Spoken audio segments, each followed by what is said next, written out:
O nosso quadro de saúde hoje traz de volta aquela querida de todos nós, a doutora Flávia Henriques. Ela é ginecologista e o nosso assunto de hoje são as adolescentes. Olha, gente, é um assunto que faz um bem tremendo para a família toda, porque a gente passa a entender o que é que está acontecendo. Ok, a gente já passou por isso, a gente sabe como lidar com isso, mas e elas? Primeiro lugar, quero agradecer mais uma vez a Flávia por estar aqui, né, Flávia? Oi, Fabiola, tudo bem? Tudo! Obrigada pelo convite. Pois é. Ô, Flávia, me fala uma coisa, quando começa a adolescência? Porque isso também tem uma dúvida, né? Sim, a adolescência, ela varia, tá? Mas geralmente, a partir de 10 a 11 anos... às vezes um pouco antes, a menina já começa a ter algumas alterações no corpo. Hormonais, tu diz? Sim, alterações hormonais e alterações dos caracteres mesmo, corporais. Entendi. Então, essas manifestações, elas vão ocorrendo até que começa a ter a primeira menstruação. Né? Vem a primeira menstruação, mas antes disso ela começa a ter algumas outras alterações que vão caracterizar essa fase que a gente chama de puberdade. Nós somos mulheres, já passamos por isso, mas nem todas as mães conseguem lidar com isso. Existe não é uma trava, nem um tabu, não é nada disso, mas tem mães que não conseguem conversar, tocar no assunto, ou não, ou já passou essa fase? Não, eu acho que ainda tem alguns receios, alguns mitos também em torno dessa fase. É muito importante o diálogo em casa, né? Isso é o primeiro passo. Mas buscar orientação é legal, porque elas têm muita dúvida em relação ao desenvolvimento do corpo. Começa primeiro a ter o desenvolvimento dos seios, né, das mamas, começa a ter crescimento. Às vezes esse crescimento é um pouco doloroso, né, dói um pouquinho, dá estria, aparecimento dos pelos, né, pelo corpo. Também é bem marcante. A questão do alargamento do quadril, a mulher começa a ter novas formas, porque na verdade isso é o corpo se preparando para uma futura gestação. Então a mulher começa a ter alterações no corpo. E às vezes, se a menina ela não está bem orientada, isso pode ser um pouco desagradável, gerar até situações de autoestima, né? A questão de ter ou não muito seio, pouco seio. Então é importante que seja conversado sobre todas essas alterações que vão ocorrer, porque são muitas né? alterações. Claro. E depois não é só no lado físico, né? Eu acho que o lado psicológico também da criança, né? Sim, a irritabilidade, né? Essas dúvidas todas. O que está acontecendo comigo? Não, exatamente. Né? E até o que culmina com todas essas alterações é a primeira menstruação. Né? Que a gente nunca esquece. Que a gente nunca esquece. Né? Ai, meu Deus, que coisa ruim que é isso. Então isso vem junto, né? Vem permeado de várias alterações emocionais mesmo. Sim, né? Aquilo que a gente chama de TPM, da tensão pré-menstrual. As adolescentes, elas já têm a TPM, já é instalada? Como é que funciona isso? Geralmente, no primeiro ano, não. Não. Porque o primeiro ano vai ter alguns ciclos irregulares, alguns ciclos que são anovulatórios. Então, o primeiro ano é mais difícil, né, ter essa tensão pré-menstrual. Mas do primeiro ano para frente, pode ter. Uma coisa também que é muito comum em adolescentes é a tal da cólica menstrual. Ah, é verdade. Né? Que a gente recebe muita menina com queixa de cólica menstrual. A cólica menstrual nessa idade ela é normal. 90% das adolescentes tem 90%? 90%. E tem graus?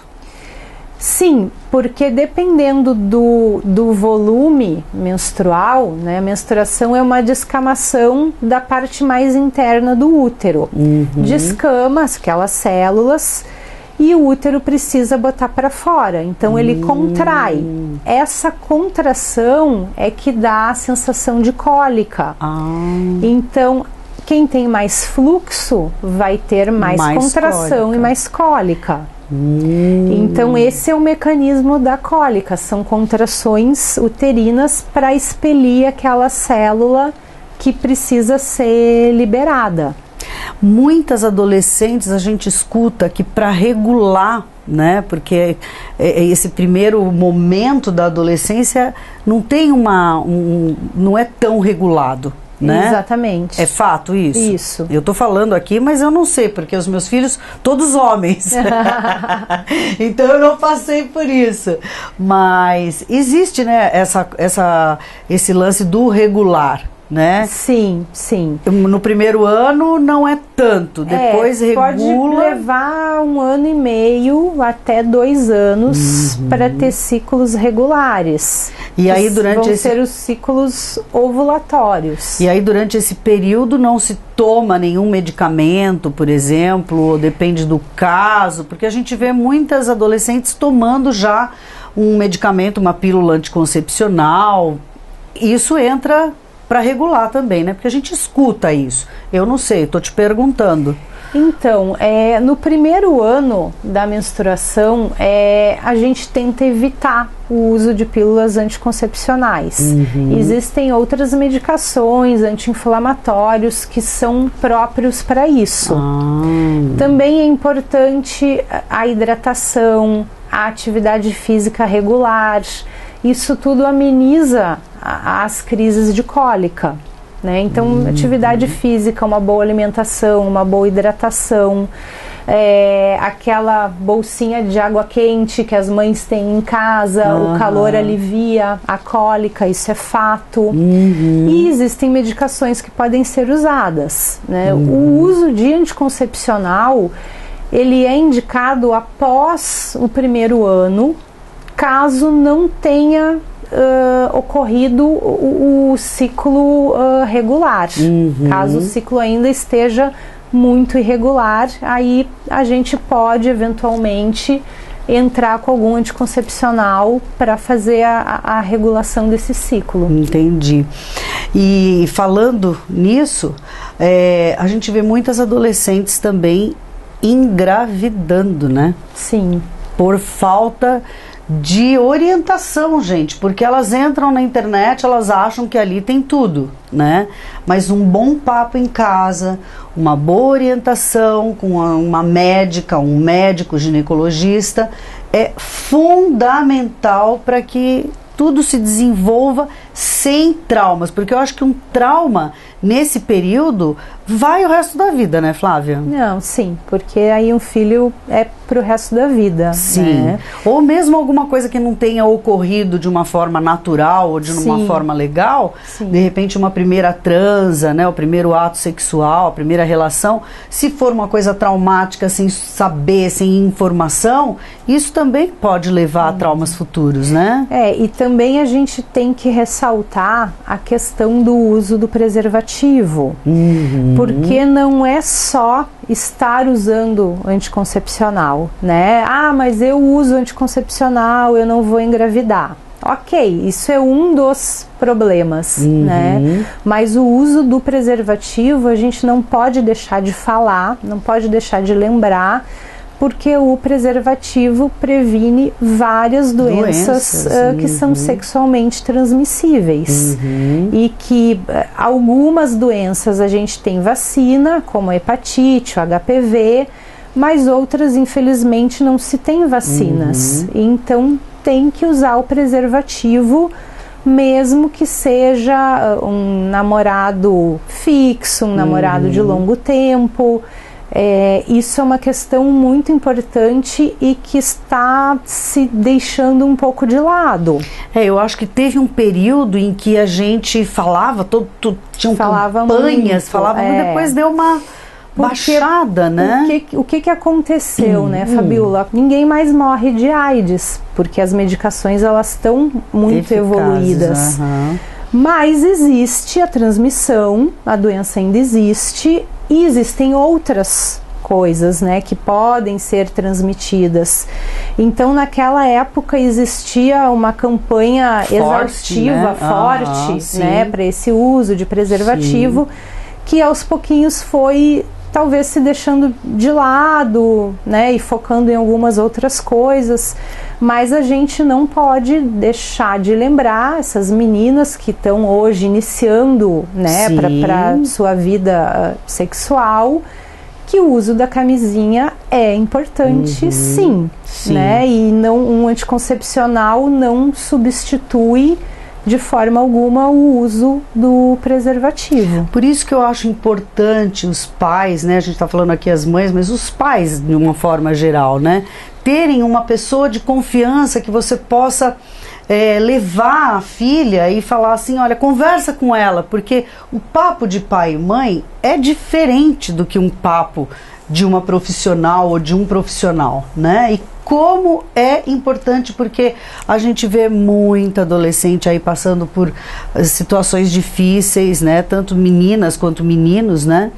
Mas as meninas, elas são mais vulneráveis, né? A algumas situações, como a gravidez, por exemplo, né? Nesse sentido, a mulher, ela é mais vulnerável, ela é mais suscetível a receber doenças, né? Então, nesse ponto, a mulher se torna, sim, um pouco mais suscetível que o homem. Sim.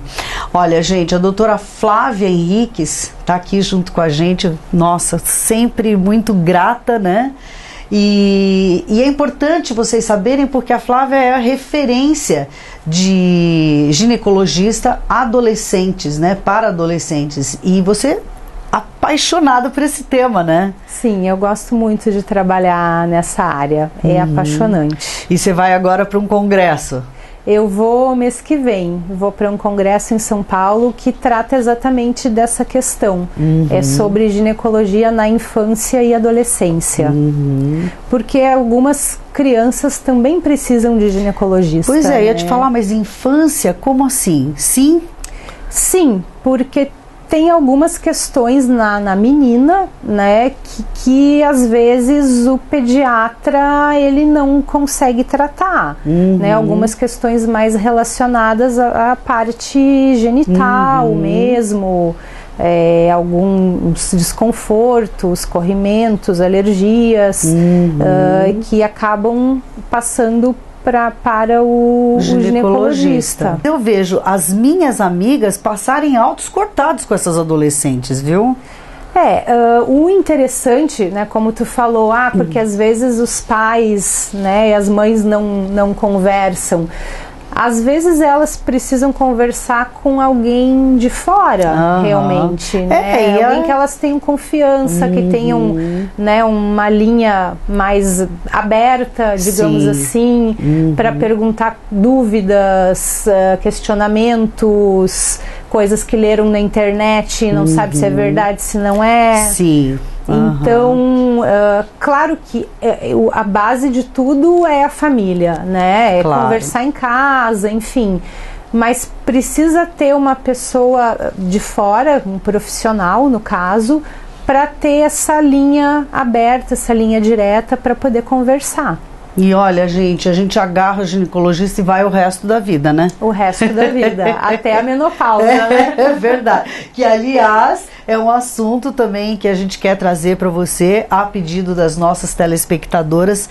Muita gente pede pra gente abordar a menopausa, né? Então já quero deixar aqui, de repente, um tema aberto aí pra você voltar e conversar com a gente, né? Já que você é tão disponível, né, Flávia? É importante. Obrigada, querida. Obrigada, Fabiola. É isso aí, gente. Olha, você viu como é importante, né? A gente ter esse canal direto com as adolescentes.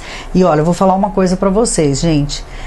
As minhas amigas, muitas, sentem dificuldade não é porque os pais não querem conversar, mas é porque os próprios filhos, as próprias filhas não querem conversar. Ai, mãe, sabe aquela coisa do ai, já sei, ai, isso, ai, aquilo? Pois é, então essa conexão aí, ó, precisa ser feita. E nada como um profissional, como uma profissional para orientar a família de uma forma geral. A gente conversou com a doutora Flávia Henriques, ela que é ginecologista especialista em adolescência.